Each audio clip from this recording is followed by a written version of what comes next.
Hello students. So in today's video, we'll be talking about organizational behavior management. That means आपके behavior कैसा होना चाहिए एक organization में और अगर वो appropriate नहीं है then how you can manage your behavior. So let's start by understanding what is organizational behavior management. So what is the main focus of organizations? In organizations, the main focus is on improving productivity and profits, which is available in two ways. First is providing flexibility in workspace to increase engagement of employees. And second is through organizational behavior management, which is more of a scientific approach. यानी कि अगर हम organisation के गोल की बात करें या main focus की बात करें तो उनका मेन फोकस यही होता है कि वो अपनी प्रोडक्टिविटी और प्रॉफिट को इंक्रीज करना चाहते हैं, जो दो वेज में अवेलेबल है. पहला वे क्या है, या तो वो फ्लेक्सिबिलिटी प्रोवाइड करे वर्क स्पेस में ताकि एम्प्लॉयज की इंगेजमेंट ज़्यादा हो, या सेकंड वो ऑर्गेनाइजेशनल बिहेवियर मैनेजमेंट के थ्रू भी कर सकते हैं, जिसको एक साइंटिफिक अप्रोच माना गया है in organisational behaviour management. Now let's talk about what is organisational behaviour. So organisational behaviour is defined as the study of the ways people act within the groups. Its principles are applicable to make businesses operate more effectively. It deals with areas of research to improve job performance, increasing job satisfaction, promoting innovation, and encouraging leadership. Each has its own actions, such as reorganizing groups, modifying compensation structure, or changing method of performance evaluation. So organisational behaviour की जब हम बात कर रहे हैं तो उसमें क्या होता है, हम उसमें स्टडी करते हैं कि लोग विद इन दी ग्रुप्स कैसे एक्ट करते हैं. इसका जो प्रिंसिपल्स है वो एप्लीकेबल होते हैं जनरली बिजनेस को मोर इफेक्टिव बनाने के लिए और एफिशिएंट बनाने के लिए, मतलब कि बिना वेस्टेज के टाइम पे काम होना विद क्वालिटी. और ये ज़्यादातर जिन एरियाज में डील करते हैं वो हमेशा बेस्ड होती है जॉब परफॉर्मेंस पे, जॉब सेटिस्फैक्शन पे, इनोवेशन को प्रमोट करने के लिए एंड लीडरशिप को इनकरेज करने के लिए. सबके अपने अपने एक्शंस होते हैं, जैसे कि कोई अपना ग्रुप्स रीऑर्गेनाइज करता है या मॉडिफाई करता है, या फिर जो भी परफॉर्मेंस है उनको इवैल्यूएट करके और नए नए मेथड्स लाए जाते हैं ताकि जो मेन गोल है ऑर्गेनाइजेशन का वो कंप्लीट किया जाए, which is what? Productivity and profits. So organizational behavior is like a structure. एक ऐसा स्ट्रक्चर है जिसमें everyone सब काम करते हैं एक ही दिशा में, जो कि किसके बेनिफिट के लिए होता है, ऑर्गेनाइजेशन के बेनिफिट के या फिर उसके हित में किया जाता है, so that organization as well as the employees achieve the goal they want to achieve in life, and as a company, as an individual also. So we have talked about organizational behavior. So एक quick brief डालते हैं what is organizational behavior management, that is what is OBM. Organizational behavior management deals with assessing and changing the work environment to improve employee performance and workplace culture. It is focused exclusively on practical strategies that can be used to change behavior. It isolates, analyzes, and modifies environment events that are mostly directly affecting performance. Organizational behavior management deal करता है या assess करता है जो भी changing working environment है उसको improve करने में, जिससे क्या हो, एम्प्लॉय का परफॉर्मेंस भी बढ़े और वर्क प्लेस का कल्चर भी अच्छा हो, so that productivity can be increase, productivity बढ़ाई जा सके. ये जो भी ऑर्गेनाइजेशनल बिहेवियर मैनेजमेंट की हम बात कर रहे हैं, ये प्रैक्टिकल स्ट्रैटेजीज है जो यूज की जाती है बिहेवियर को चेंज करने के लिए. इसमें कभी कभी आइसोलेशन भी यूज किया जाता है, एनालिटिकल प्रॉब्लम सॉल्यूशन यूज किए जाते हैं, मॉडिफाइड इन्वायरमेंट यूज किया जाता है, ताकि क्या हो, performance affect हो in a positive way. So we use organizational behavior management in order to change the working environment in a positive way. Let's talk about the behavior management strategies. The behavior management strategies require training to help staff organize their thinking about problematic behaviors and to develop proactive skills that focus on prevention and respect. यानी कि जब हम behaviour management strategies की बात करते हैं तो ये एक ट्रेनिंग होती है स्टाफ की, क्या करने के लिए, उनकी थिंकिंग को ऑर्गेनाइज करने के लिए अबाउट अ प्रॉब्लमैटिक बिहेवियर, जो कि उनका बिहेवियर कुछ भी हो सकता है, प्रॉब्लमैटिक हो, and to develop proactive skills, और उनको हेल्प करता है प्रोएक्टिव स्किल्स डेवलप करने में ताकि वो प्रिवेंशन और रिस्पेक्ट सीखें. There are some of the strategies. We'll be discussing 6 over here. So the 6 safe and effective behavior management strategies to remain professional and maintain calm during problematic situations we'll be discussing. तो यहाँ पे हम 6 की बात करेंगे, 6 strategies की, जो कि क्या होती है, इफेक्टिव मैनेजमेंट स्ट्रैटेजीज जानी जाती हैं और एक प्रोफेशनल को हेल्प करती हैं काम रहने में during problematic situations. So the first behavior management strategy is be aware of your response. इसका मतलब क्या है? It is an important aspect of managing difficult behavior is to be aware of one's behavior and how it can affect the behavior of others. When you are aware of this factor, you are able to deal with difficult behavior and help individuals regain control and make positive choices. यानी कि be aware of your response का मतलब है कि ये बहुत ही important aspect है एक मैनेजिंग पर्सन का कि उसको अपने बिहेवियर के बारे में पता होना चाहिए और साथ ही साथ उसको दूसरों के भी बिहेवियर के कुछ एट्रीब्यूट्स पता होने चाहिए. उससे क्या हेल्प होगी?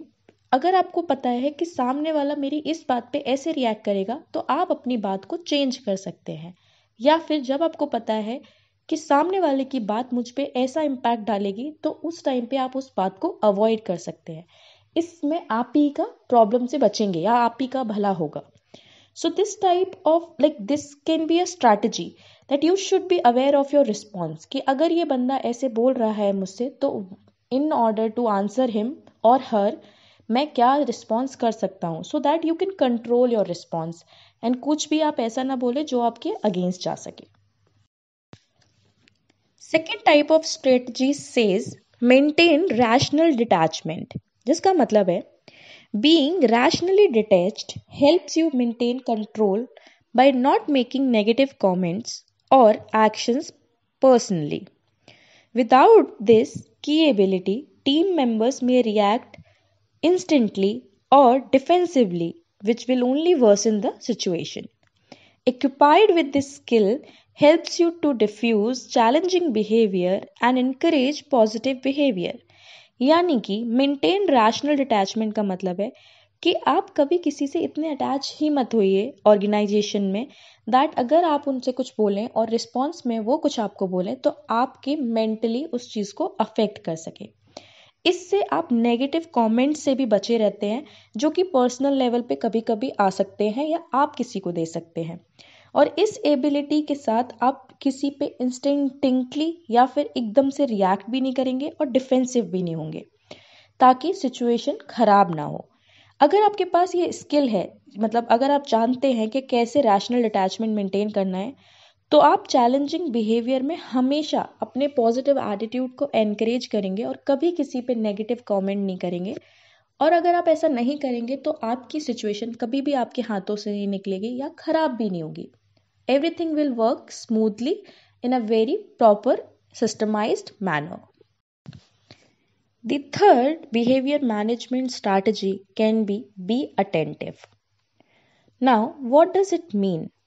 When people feel ignored or not cared for, they often act out. An effective way to counter a person's anxiety is to validate their feelings. Pay attention to what they say.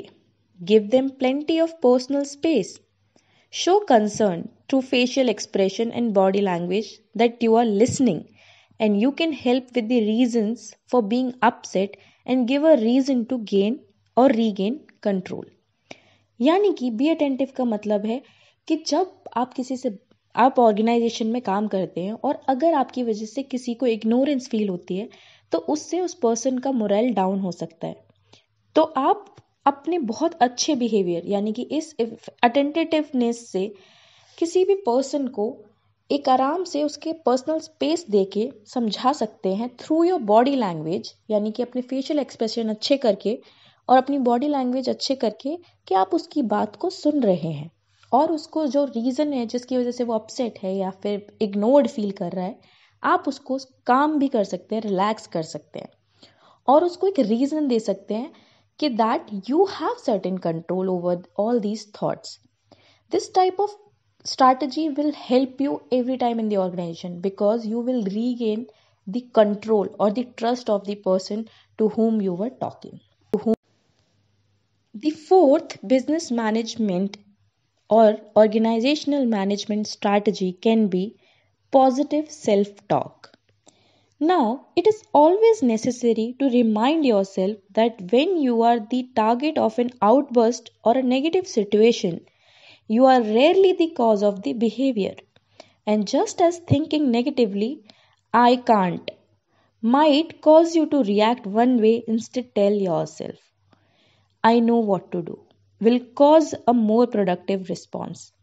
यानी कि जब हम positive self talk की बात करते हैं तो जब आप एक ऑर्गेनाइजेशन में हैं तो एक रिजिड बिहेवियर अपनाने से अच्छा है, यानी कि ये कहने से अच्छा है कि मैं ये कर ही नहीं सकता, इससे अच्छा आप ये बोलें कि हाँ मुझे पता है व्हाट टू डू या फिर let me just try. This will change the entire person like entire image of yours in the organization because negative think करने से you will react also negative. अगर आप नेगेटिवली सोचते हैं तो नेगेटिवली ही बोलेंगे. So if you are doing positive self talk you will speak positively which will create a positive era in the whole organization and people will be happy with you. The fifth business management strategy can be recognize limits. It is always better to know your limits, and being a professional does not mean that you can handle everything. Knowing that you have support and backup is crucial to stay in a control of your behavior and responding appropriately.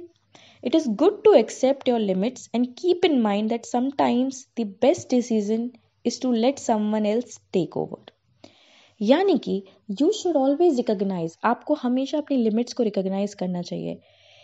अगर आप professional हैं इसका मतलब ये नहीं है कि आप सब कुछ हैंडल कर सकते हैं एक ऑर्गेनाइजेशन में.